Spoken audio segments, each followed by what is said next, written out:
from wah to wham to Mariah Carey. Ooh, that was good. Get it, boo. Yes. Whatever note that woman is able to hit, whatever her highest register is, that's the sound that we're making for this episode. And I don't know what that is. But You did the research. You should know this. I It's didn't Google her insane. vocal range. I'm The sorry. octave range of her is insane. Pause. Mind-blowing. Marker this octave range vocal. It's insane. There's even a video of where they're showing her octave range. Carry vocal range. Oh, damn, yo. Okay, so update, guys. Didn't have this information. Googled it. Homegirl's got a 5-octave vocal range, which is wider than the average female vocal range of 2 to 3 octaves. That's baller. So she can go from a low F2 to a G7. That's pretty baller. That's Okay. insane. Okay. I have a new respect. I mean, I had respect for her to begin with, but I have a new respect now. Also, I feel like we introed this weirdly. Hi, guys. I'm Celestina. That's Miko. Hi, everyone. Nice to be here. Did we even intro? I don't think we did. We just rolled into this. We're here now. Cool. I listen to Two Girls, One Ghost on the regs, and sometimes they forget how to, like, properly intro their podcast, and they're, like, 300 episodes in. So, you know, I feel like there's... Good. As a quad left, that must be really challenging for you, for me to just show up and, like, Trust roll me. with it every week. I was considering writing a script. I have one today, if that's any consolation. Really? Yeah, Why like a didn't proper I get script. the memo? Just didn't tag you in it. I'm sorry. Did you want me to? I didn't inform. Oh my god. Oh my god, I would have loved a script. This morning Wow. I was thinking I would like to have more of a structure. I made a structure for myself today, if that's any consolation. Oh, that's nice. I didn't. Cool. What's your structure? I'm gonna tell you a little bit about Mariah Carey's life in hopefully under 10 minutes. We'll see. I may have gone a little bit overboard with how much information I garnered on her. So I'm curious. Very curious. Okay. We're diving deep into Mariah Carey's life, one of the best-selling artists of all times, and that is, like, statistically there. She's a vocal powerhouse, a cultural icon, but before she became the queen of the high note and the holiday season with... Do we know it's Christmas time? No. That was Oh Wham. my- Was it oh Wham? my- Who was it? I don't know. Something with heart. I can't remember the name of the song now. I listened to it last night. I thought you were telling me that I'm silly for not remembering. We're did crushing she this, say? guys.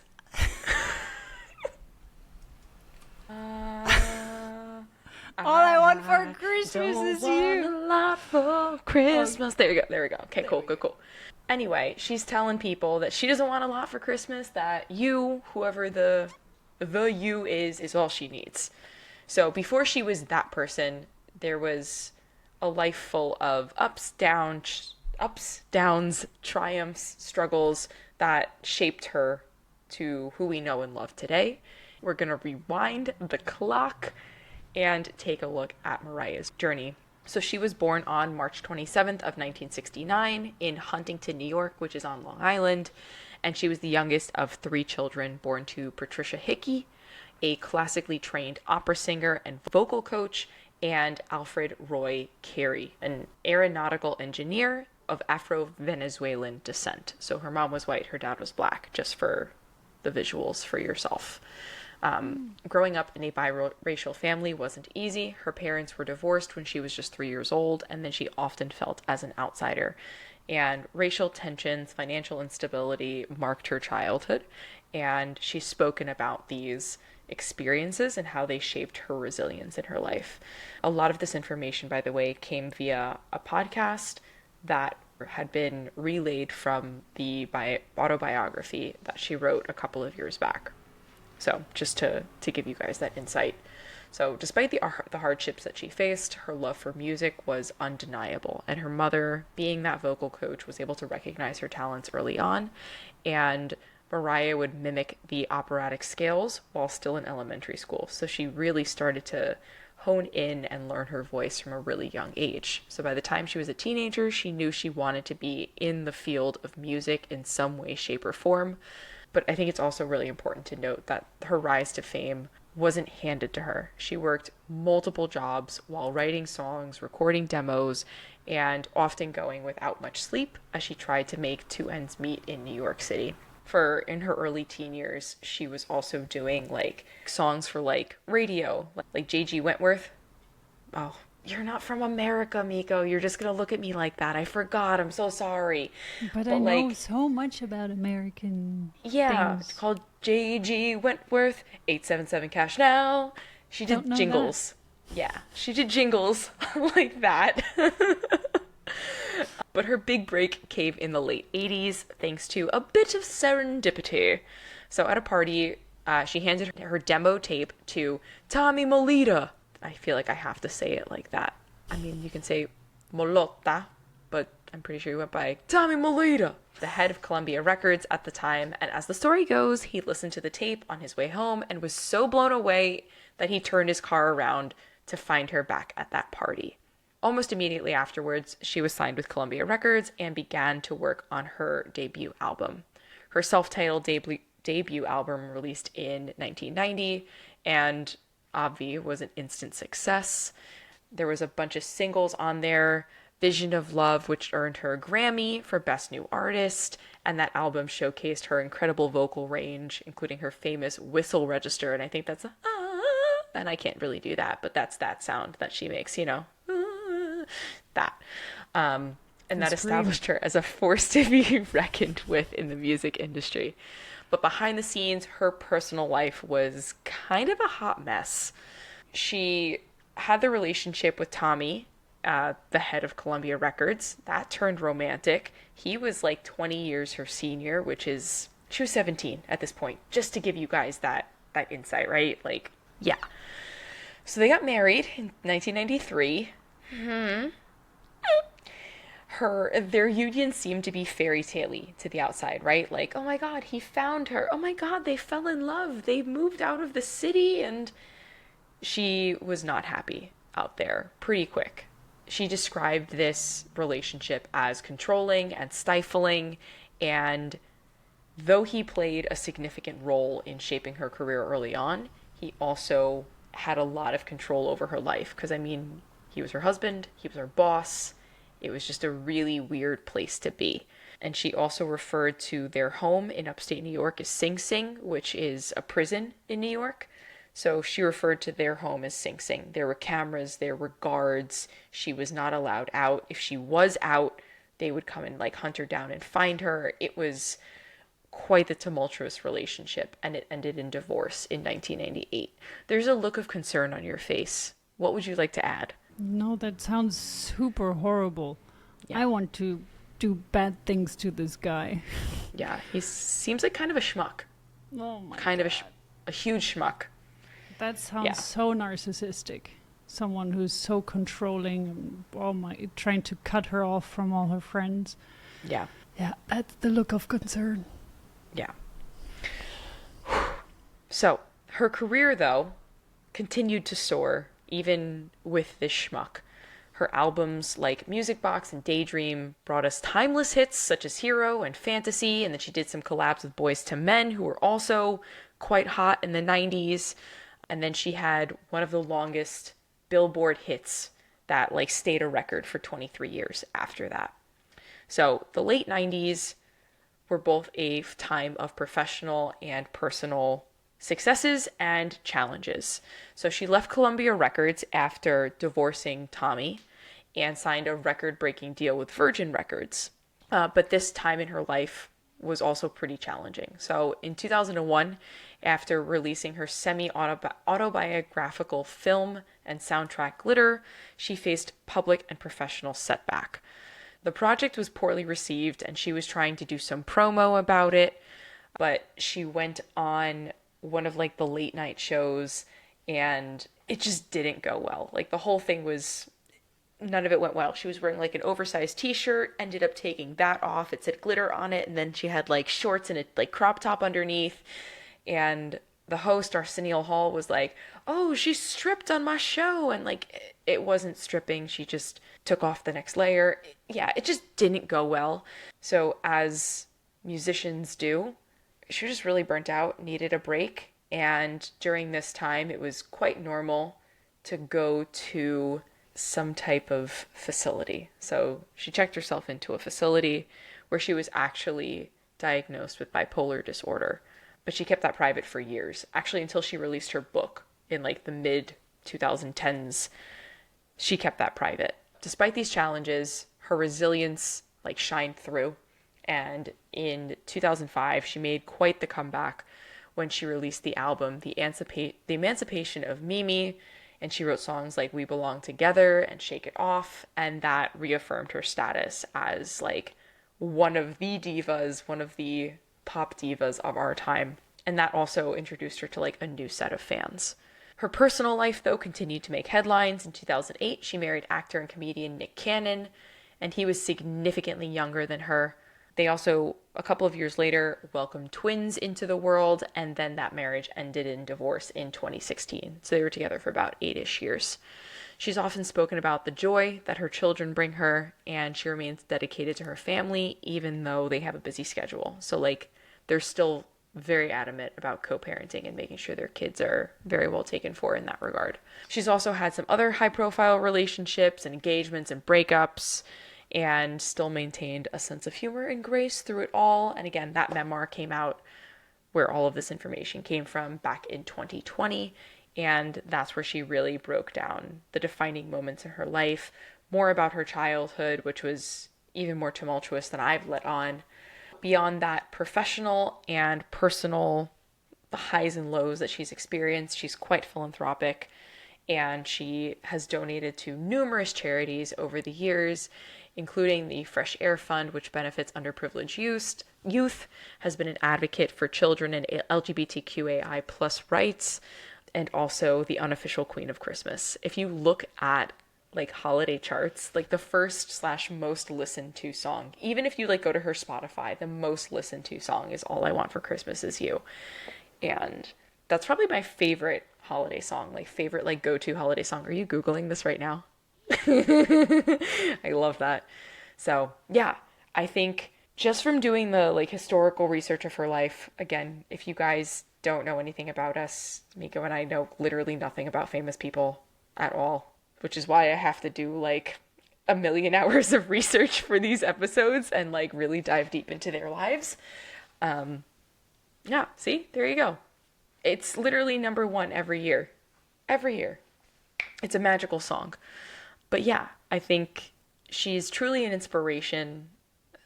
Her voice is of an angel, and I'm really excited to dive into her human design now that we have a little bit more info about her life as a whole. And I'm sure I'll be able to recollect some more things as I see things pop up in her chart. But let's dive in.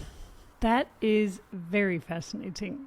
So again, what I found intriguing was that I just love when people do charity work or donations and help other people, and it's not really something that you know of these people, because then it's really coming from their heart, and it's not to do publicity stunts or anything, but it's really because they want to make a change. And I didn't know that about her, so I think that's a beautiful side of her. The side that I knew of her was not so positive, actually. So that she's a diva, for example, and that when she visits hotels, it can be very tricky to accommodate her. But apart from that, I only know her music, of course. Her song being number one every year, which is apparently very true. And not so surprising, even though Wham for me is in Germany. It's everywhere. The All I Want for Christmas Is You. Are you guys just still stuck in the 80s? Is that why? Definitely. Also the mentality when it comes to women sometimes. Very stuck in the 80s. So tell us a little bit about Mariah Carey's human design, hey? Yes, let's do this. Here we go. For everyone watching, for everyone that is not, highly recommend going over to YouTube or Spotify. We have when you were going through her life, I was, of course, looking at her cycles. I only started doing it when you mentioned the divorce or when she got married. And I don't really know what happened, if something happened around 98. Divorce. 98? Yeah. Really? Yeah. Oh, wow. Okay. Because then the second one was in 2016, you said, right? So then I also looked at her biography coming out, which you said was 2020. And I'm assuming, well, she most likely wrote it during her Chiron return, or she did write it during her Chiron return, because the impact of the returns or oppositions are always felt, well, except for the solar return. Even that one, it's felt 3 months in advance. But with the other ones, it's felt 3 years in advance, approximately. So some say 1.5, others say 3. But that's approximately when you're starting to feel the impact of your return coming up. And also 3 years after, those are the most intense times of the return where you're going to feel the impact. So Chiron return is a big one for her because her Chiron is in the gate 25 as far as I remember. Yes, 25.6. So I took a look at the asteroids, of course, in this case, because I tried to find Siren in her chart. Sadly, on taraka.io, they don't have Siren, the asteroid, in the human design chart. So I would have to have looked at an astrological place where you can add the asteroids to someone's chart, but I didn't do that. However, I did take a look at her throat gates in taraka.io, which is where I always look for the asteroids in human design. So this is what it looks like if you're watching. And when you're clicking on certain gates, so you can either take a look at her full activations. So when you're clicking show all activations, you will see all types of asteroids, or even Centauri or dwarf planets, or all kinds of elements that you can find. So the trick that I use when using this platform is that I just type in command find on a Mac, and then I try to find the asteroid. So this would be Aphrodite, and I'm choosing this one to look at because it's in our 33rd gate, which is a throat gate, and it is connected to the 13th gate. So this is a very important one when it comes to creating a following of people as well. And when you're looking at her throat gate, so when you're clicking on the 33rd gate, you will see all the asteroids that are defining this gate, additionally to the traditional planets, if there is anything that is defining this. So the reason why I'm mentioning this is because when you click on the 25th gate, you can see that this is her north node. So this becomes more important in her second period of life, which is after the Chiron return. And it is really about shocking this whole channel. She has the whole full channel activation, which is about shocking people into transformation. It's the priest and priestess gate, the 25th gate. And it can be very shocking. And I have a feeling that the way that you were describing her biography, that's what happened. It was a bit shocking to find out a few things about her that no one really knew, no? It did seem like that, but I think it was probably also her time to share that as well. Yeah. So Chiron, for everyone that doesn't know, is the wounded healer, and it has immense power when you're leaning into it, when you're willing to heal this childhood wound of yours.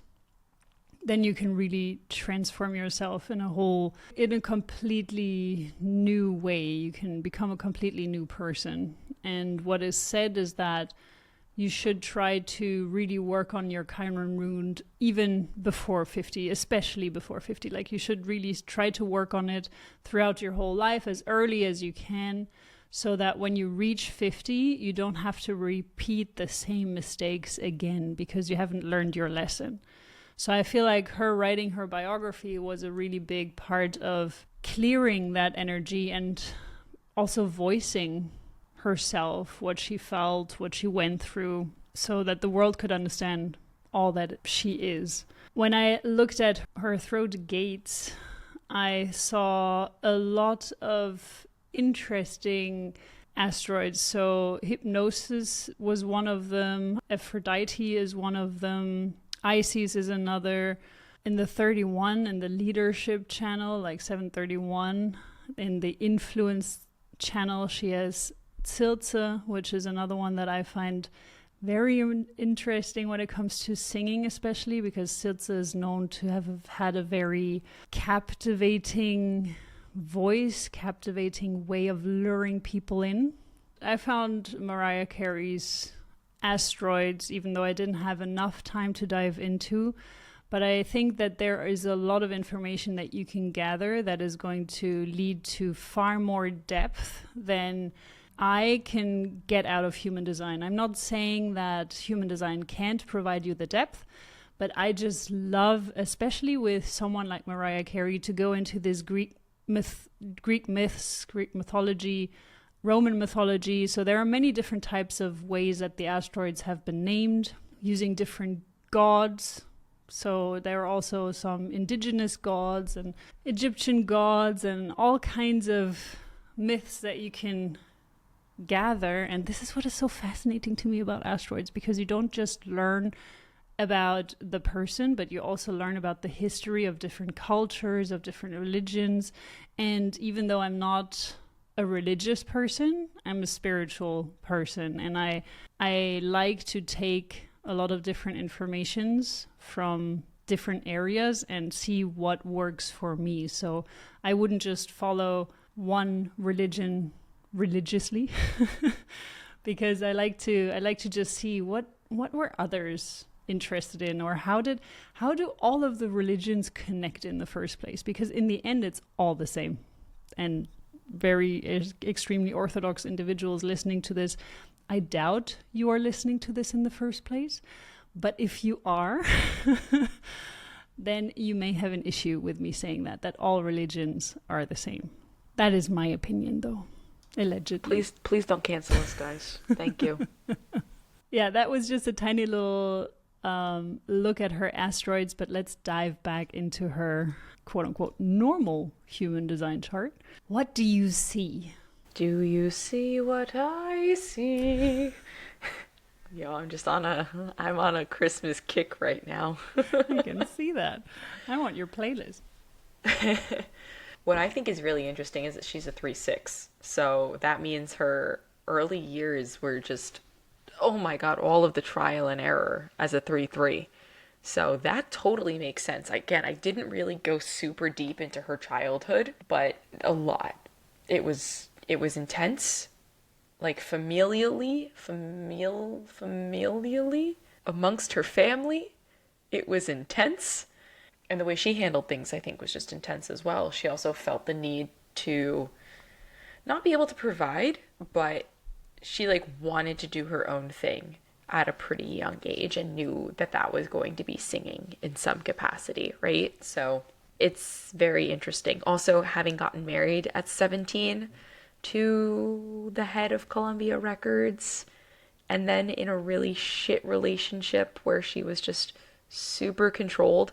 She did have a bit of a period between, I think, 17 and 19, maybe a year or two, where she was just living in Manhattan, living her best life, and then got together with Tommy, and then it just got a little bit more rough for her. Not necessarily rough in I don't have enough, rough in I lost my freedom kind of thing. So I think the 3/6 totally makes sense. And now she's definitely embracing the role model aspect of it. I don't think that was ever not there, right? I think people have really looked up to her over the years. So yeah, it's really cool seeing that piece play out as well. Yeah, it sounds even that she was literally in captivity. Not like, I mean, not behind prison bars, but it sounds like a prison. The way that she literally described it as a prison. So yeah, very sorry to hear that for her. But I'm glad she's out. I'm glad she made it, because some people never get to take the leap. I heard a statistic, I think, I don't remember the exact numbers, so I'm not going to repeat it, but it was a very, very frightening amount of times that women who were in abusive relationships that try to leave. I think it's 7 times. They try to leave 7 times and they still don't get out. A lot of it's just, yeah, I can't get the statistic together exactly anymore, but it was very scary, the amount of trials that such women go through and they still can't get out. So I'm glad she made it. So let's take a look at her profile. You can see that she is a projector, which is also a very interesting aspect. That kind of, I don't know, she has a bit of a different body type than the other two. Your theory was so solid last week, dude. So solid. 2 people. Basing it on 2 people. No. But yeah, I can still see it somehow. No, never mind. Okay, so she is a projector. And she has her root connected to her spleen. Then she has a very wide split, so there's not one gate that can bridge her ego to her spleen. That's the full channel that is missing, or the full channel that is missing from the spleen to the throat. So apart from her root and spleen being defined, she's got her ego and G center connected through my channel 2551. And then she's got the throat connected to her ajna with my opposite channel. So, yeah, it's for me, one thing that really stands out as well is that she is a triple split, a wide triple split. So it takes a lot for her to feel complete. And that's, as a triple split, being in a relationship is very challenging. Especially if the other person can't bridge it, but even if they can bridge it, then you feel like you're in a prison, like you feel captivated, or you don't feel free anymore. Because with a triple split, you can be in relationships. So quadruple splits those are the types that are often said that they're normally not in a very fixed relationship. They're normally in an open relationship, or they just don't do relationships. They have multiple partners potentially, so not open, but just having 2 or 3 partners in a confined relationship. So there are lots of different ways that a quadruple split would go about things. A triple split can be in a relationship, but if they are not getting out enough, if they don't get to mingle with the auras of others enough, and that doesn't mean that they have to be in relationships with them, it's just literally them taking their bike and riding through the city, just sampling different auras from everyone. That is already very helpful for them to be able to connect all those different centers with one another. Because it can be very confusing to be a triple split, especially if you're a wide split, because the information needs to be digested slowly. You need to really feel it in all areas of you, and it probably feels like a split personality in some ways, where your mind may have an idea and think, okay, this is what we should be doing. Then your heart and G center has a different idea, a different direction that they want to go into. And then your root and your spleen is telling yet a different story. Even though she is a splenic projector, her decision-making process is going to be slower than a regular single definition splenic projector, because the information doesn't have to sink through her entirely. So the way that she could connect a little bit better with her spleen would be to really hone in on her intuition, on her physical bodily signals. This is the way that she can really start to understand her intuition, not from the mind, which is for every type it's the same. Decision making shouldn't be taking place in the mind, but really honing in on how does my body give me the signal that my spleen has spoken. So we kind of spoke about the 2551 channel already, that it's the shocking aspect within her and that it's going to take more prevalence in her second half of life. She has the channel of judgment defined, and it's pretty lit up on the unconscious side from the South Node, the Sun, from Uranus and from Jupiter, and also the 18th gate is defined through her conscious Earth. So this channel is a lot about finding what works and trying to fix that. So what happens, or what doesn't work, and trying to fix that way around. So what happens a lot, especially in relationships or maybe at work, but let's take a relationship as an example. This person would be someone who, when their partner is brushing their teeth and leaves the toothpaste open, they would be the one pointing it out and be like, hey, can we maybe do something about this? Can we not do that? Can we put the lid back onto the toothpaste? And if you're not doing it correctly, it's going to end up in a conflict, of course. Yes? You know what the resolve is? Just get 2 different tubes of toothpaste. I can tell you after 8 years of marriage that is the resolve. Did you have that challenge? He doesn't squeeze it from the back. What a mongrel. Yeah. That's blasphemy. Yes. Well, that's exactly my point. So these individuals are very good at finding solutions. Like Celestina just mentioned, Mariah Carey may have had this solution for her relationship as well. Hey, let's just get 2 toothpastes. But the thing is, she's a projector and she needs to be invited for things. So if she went about this in the wrong way, instead of just saying, hey, maybe we should get 2 different types of toothpastes or something, like where you're asking a question and you're kind of hinting towards it, but instead she's like, no, what are you doing? Why are you being such a klutz? Blah, blah, blah. That's not the right way. That's not the right way for any type. But it's just that this channel of judgment can be very critical, and it can be very nitpicky, and it can be very pointing to all the flaws that you may have and criticizing. So this is a side that can come out if you're in your shadow. If you're living your potential in this channel, it's really about seeing what doesn't work and being able to provide the correct solutions for these challenges. But for that, especially when it comes to relationships, both partners have to want to work on it. So that's always a tricky part. So if you have someone that is a narcissist, I'm not saying that he was or he is, but it sounds very unhealthy, the way that he was behaving.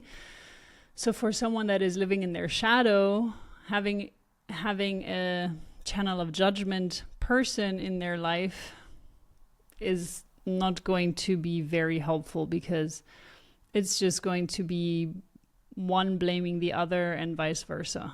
And I don't know how his design looks like. If he's undefined in that area, he can also amplify that aspect, so it can just bounce back and forth.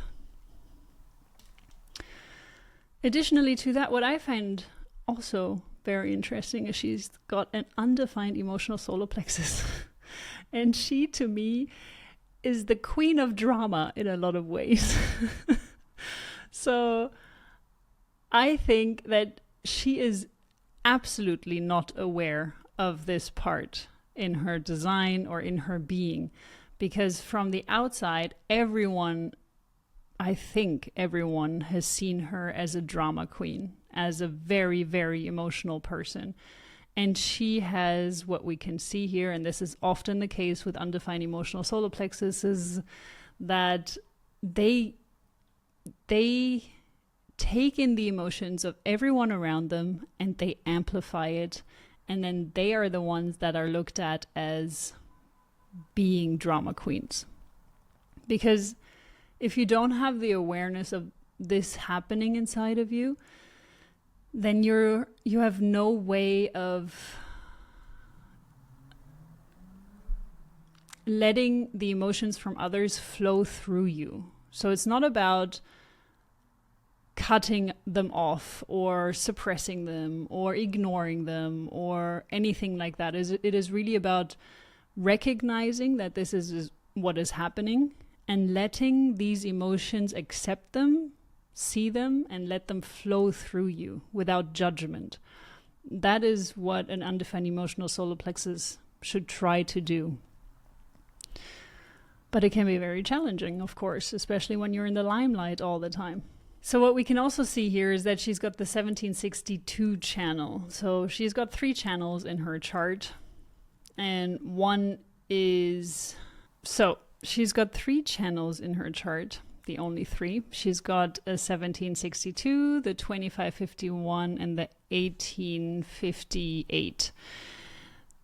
The 1858 and the 1762 are in collective circuitries, while the 2551 is in the individual circuitry. And you can see here it's about empowering and sharing. Those are the 2 main things in her life, the 2 most important things for her to feel successful as well. So to empower others and to share as well about her story. So I can imagine the biography as well was very important for her from all aspects, from the empowerment aspects and the sharing aspect. And the 1762, the 17th is defined in her north node, so it's also going to become more important in her second part of her life. And the 17th is in her conscious sun as well, which is the way that she shines her light. So it's a very, very important aspect for her because it's part of her incarnation cross as well, the right angle cross of service. And again, the right angle cross of service is about being able to logically explain things that do and do not work and to find the right solutions for what works and what doesn't work. Because she has got the 58 and the 18th in her right angle cross. The 18 is defined through a conscious earth and the 58 is defined through her unconscious sun. So this channel of judgment that we were discussing earlier, it's a part of her. It's a very, very important part of her. And I would love to know how it is showing up in her life, because for me, she was always a singer. And you mentioned that she does charity work, so she's understanding and knowing what works, what doesn't work, maybe. This is her life, 3-6 profile. This is what she does. She bumps into things, she gets knocked down, gets back up, sees what works firsthand, understanding of what works, what doesn't work, trial and error all her life, even more before the 30s. I don't know if she uses this in her singing. I don't even know if she still sings. I don't know if she uses this in any other area of her life. Do you have any insight on this? As well, I'm wondering how strong the theme of bitterness was in her. Probably more so around her first husband, right? Like feeling like she lost her autonomy, and I feel like was not seen in that relationship. So I think there was probably bitterness around that. There's probably also bitterness around her childhood with like some of the relationships that went on. There wasn't very much that I found, at least. I feel like when famous people have kids, they get a little bit more recluse. And I don't blame them. You know, they don't want their kids in the limelight unnecessarily. So there's definitely less major stuff that happened in the last decade and a half. And I'm sure that there's probably been a deeper lean into service. But it's not like people who are hella famous can be like at soup kitchens, like, here's your soup, you know? I just. So there's probably acts of service in very different ways. And maybe that shows up more in her relationships with her family and her kids, because like I mentioned earlier, right, like her kids are her world. So I wonder if there's more acts of service that have leaned into like taking care of her immediate family. Yeah, I think Mariah, if you're listening, feel free to come on and give your 2 cents. We're cool with that. Just throwing that out there, boo. that would be so interesting to really be able to go through their charts with them and to have the actual real birth time in the first place, because we find this information online and we sometimes get a very accurate one because it says it's accurate, but who knows if it really is. So even in this case, it's relatively accurate apparently, and I do trust it because it says 727. So it sounds about right. But yeah, I also just saw that she's environment caves, selective caves. So imagine a projector being on stage constantly like that, being in the limelight, not being able to retract into your cave. I don't know. What's interesting though is that when she was recording like in New York in recording studios back in the day, like when she lived in Long Island and had to like commute, but also when she lived in the city, she would just sleep on the floor of the recording studio sometimes because that's how late into the night she would go. So I can imagine like the cave aspect of a recording studio being really cozy for her. Absolutely, yeah. That's a real cave because you're completely isolated. Like there's no noise. It's dark. It's cave-like. I hope she had a blanket. Oh, it sounds so cozy. It does. It does sound pretty cozy. I mean, I would like a huge window in front of that cave, but yeah. So not a cave at all. No. Like you can make this into a cave, but then the front needs to be a huge view outside into, I don't know, the forest or the ocean. Yeah. Fireplace crackling in the background. So a cabin, not a cave. Maybe that's it. Okay, cool. So yeah, that kind of concludes, well, it's always difficult to end these episodes because there's just so much that can be said about them, but we also don't really want to dive too much into the details, into charts where we're not entirely sure of the birth time. But I think this was very insightful. It showed me a different side of her, which I appreciate. Having the inspiration also coming from her 61st gate, her Mercury in an undefined head. Interesting. I like when those things happen. Just the 61st, just pure download stream into that ajna that is logically connected to the throat. Nice. I think one more point is like she really like in the early 90s ballads were a thing, right? Like if you listen to all of like every early 90s song that had in the similar genre, it was like a lot of piano, not a ton of synth, and like kind of situation, you know? And she really wanted to be in the hip hop world. She wanted to be in the R&B world. But because of her external appearance, her mom being Irish, her dad being Afro-Venezuelan, I think that that was another real like stigma challenge for her to overcome. But I think the lyrics of her music is where she was truly able to express herself in this way. And I think the identity center and the heart center genuinely come through in her creativity. I mean, I know she's able to conceptualize and vocalize that, and that probably helped when not only writing the lyrics, but the music for the songs. But I think what we're feeling from the music is from that love identity center as well as as well as her ego center.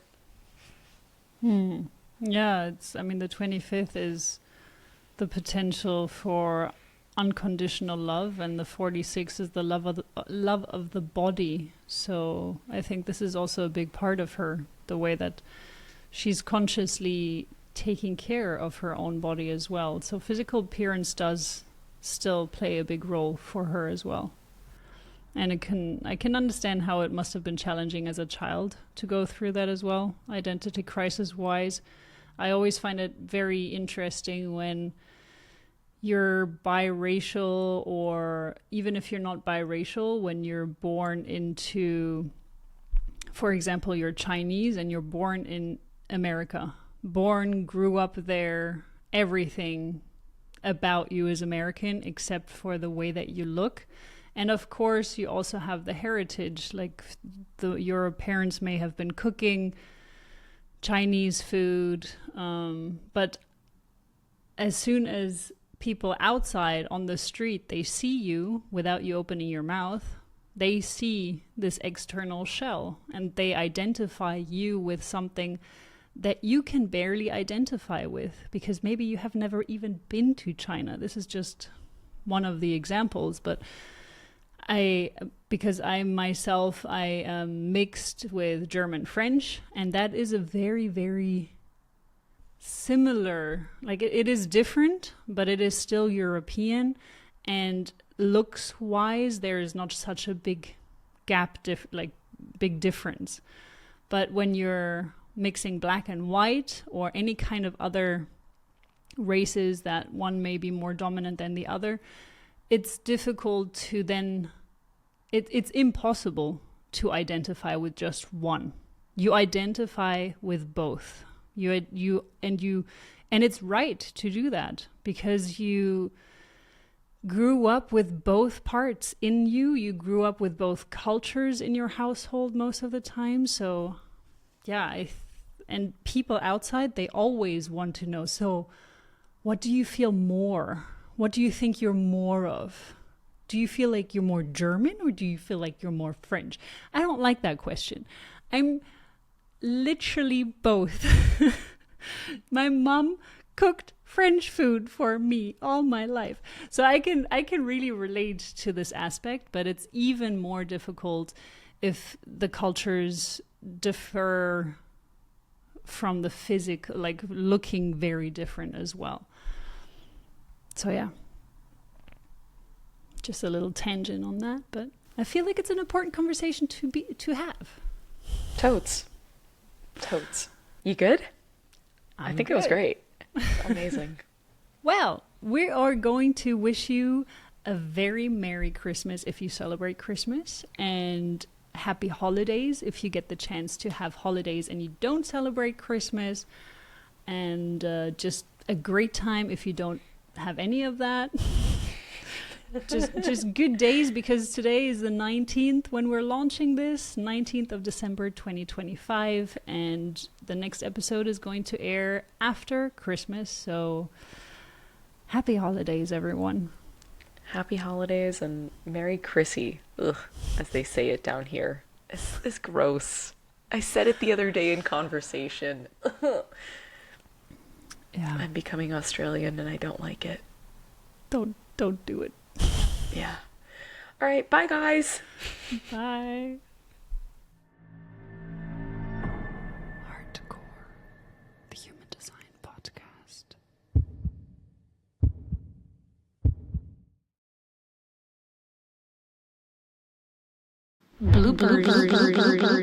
Okay, so explain to me how my texts sound like a manifester, but I don't normally feel like a manifester. Yeah, so we got to this topic because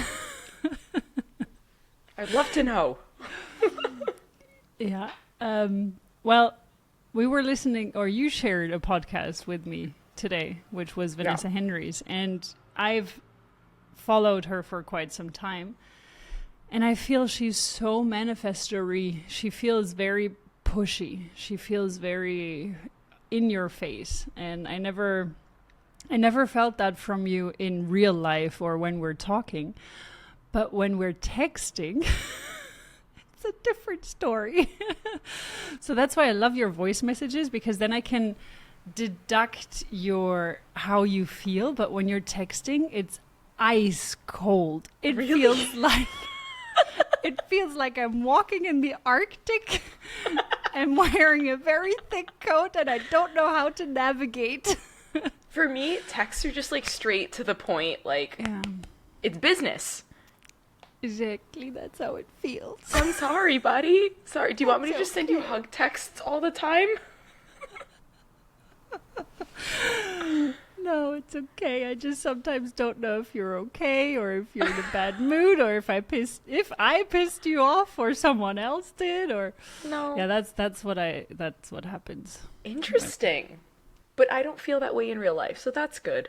It's That's just in my very texts that I text like a boomer, very to the point. Very good, very good. Yes. Okay, cool. I don't think that would have been misconstrued over text. I know that you wanted to tell me this like in person virtually, but I get it. I know, but it's Mercury retrograde, That's so I just fair. wanted to be safe. I wouldn't have taken offense. I know. I figured, but yeah. Today I'm being extra careful with Mercury retrograde the next that's few fair. weeks. Totally fair. Cool. So, Thanks for letting me know I can be a bit like a Brillo pad, a bit abrasive. a bit manifestory. Okay. Okay. I Well, wonder if that's how David feels too, because my texts are the same to him. yeah, I wonder. I mean, I wonder if anyone else feels that way with you, or if it's just me. Someone else text me. Tell me if I feel like a Brillo pad, please. Thank you. Let's make a case study out of this. No, there are days where it's very rare. Mainly, I feel like Antarctica. Sometimes, rarely, it doesn't feel like that. But when you leave voice messages, it's fine. I haven't been into voice messages lately. I've I been know. very much into like text to talking. I know. I'm sorry. I noticed. Yeah. That's okay. I haven't really been talking very much. I've been in isolation for the last 6 weeks, other than like work people. So if you want to talk to me, call me. That's my solution for you. Thank you. Yeah, there you go. Middle of the night, I'm going to call you. Don't do that. Do not do that. I wouldn't. No, I wouldn't. Okay, fair. No, I wouldn't. It would only be if like a miscalculation of time zones. Yeah. I feel like that's how that would happen. Or if I'm being kidnapped. Okay, yeah. I'm probably not the best person to call, But though. dialing. No, because you're on the other side of the world. Yeah. Literally a million flights away. Like a train, multiple flights, and then probably another train. You're walking. And walking. Yup. Let's do it. What's wrong with this part of my hair? It's not...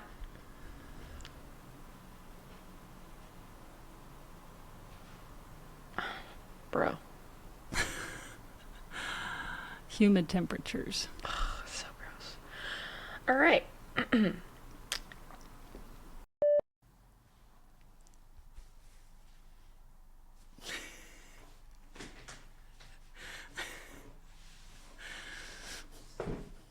Yep.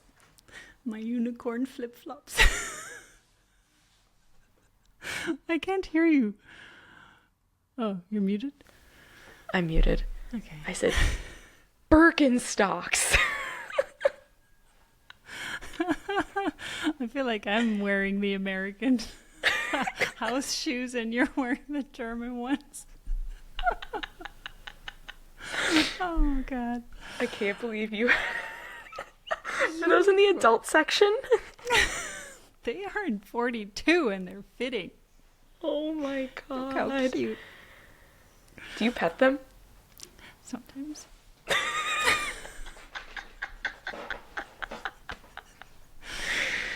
Yeah.